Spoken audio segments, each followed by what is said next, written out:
This wall of concrete tamed one of the most violent rivers in America. But before it was calm, the Colorado River flooded farmland every spring and ran dry every summer. By the 1920s, engineers proposed something never attempted before: a dam tall enough to end the flooding for good. The design called for the tallest dam on the planet, over 700 feet high. It would need thousands of workers, and a location harsh enough to test every one of them.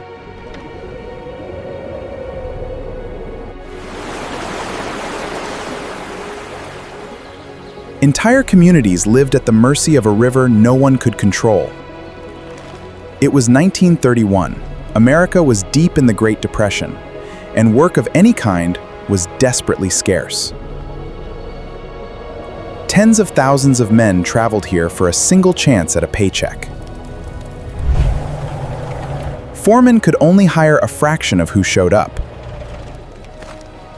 Those who got the job arrived to find nothing waiting for them but raw desert. An entire town, Boulder City, had to be built just to house them. And the heat here could reach a brutal 120 degrees Fahrenheit. Before a single stone of the dam could be laid, the river itself had to be moved. Workers carved 4 massive tunnels through solid rock to reroute the entire Colorado River. Keep drilling! We need to meet our daily target before nightfall. It was some of the most demanding tunneling work ever attempted.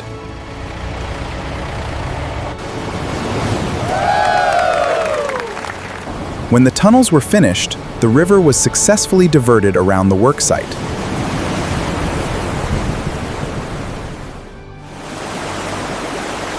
For the first time, the riverbed itself was dry and ready to be built on. Now came the true test: building the tallest dam the world had ever seen. Construction was a challenge.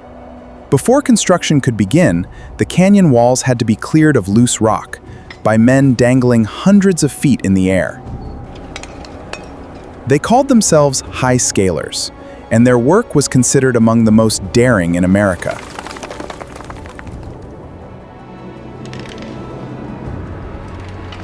Their harnesses and hand signals became a kind of choreography high above the canyon floor. Their skill made it possible to safely shape the canyon before any concrete was poured. Section by section, the canyon was reshaped to hold the dam that was coming. The stage was finally set for the real work to begin.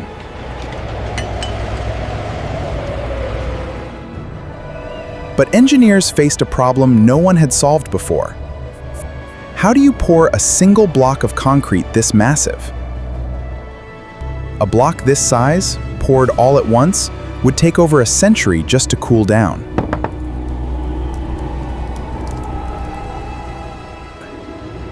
So instead, they designed the dam as thousands of separate interlocking concrete columns. Each column had its own network of cooling pipes running through it, carrying ice-cold river water.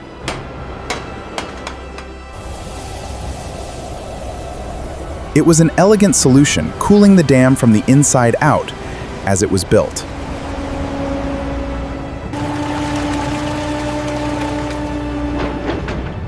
Column by column, the impossible began taking shape. Not every danger here was visible. Inside the tunnels, exhaust fumes built up faster than anyone expected.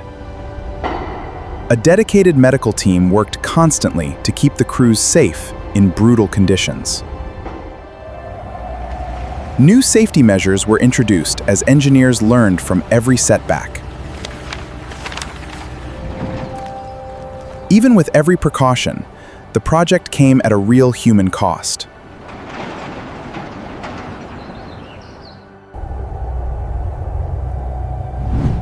Well over 100 men who worked here never made it home.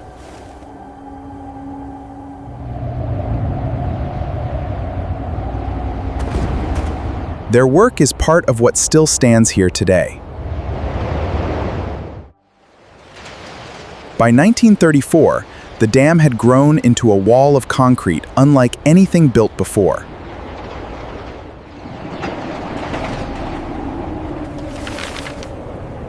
Every column had to align perfectly with the ones beside it. Giant steel pipes were installed to eventually carry water to the dam's power turbines.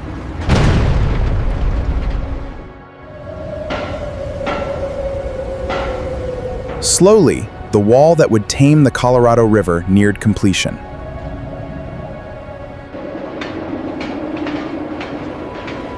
What once seemed impossible now stood solid against the sky.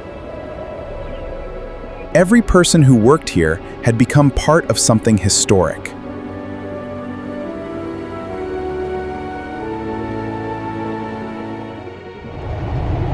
In 1935, it was time to close the diversion tunnels and let the reservoir begin to fill. For the first time, the Colorado River's power was fully under control.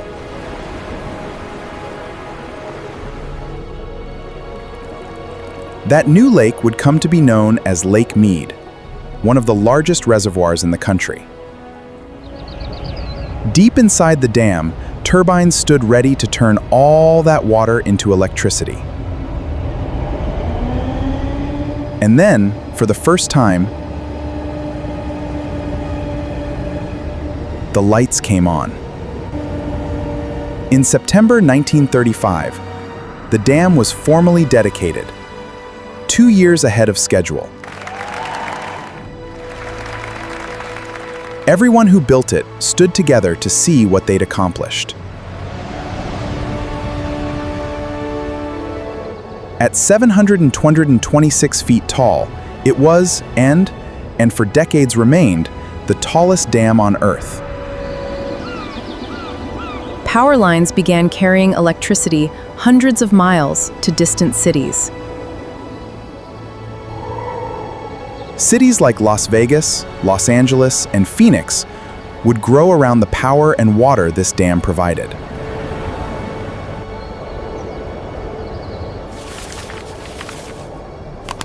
What began as an impossible plan on paper now powered an entire region. For nearly a century, the Hoover Dam has quietly done its job. Millions of visitors now cross it every year, many never realizing what it took to build. The names of those who didn't make it home are still honored here today.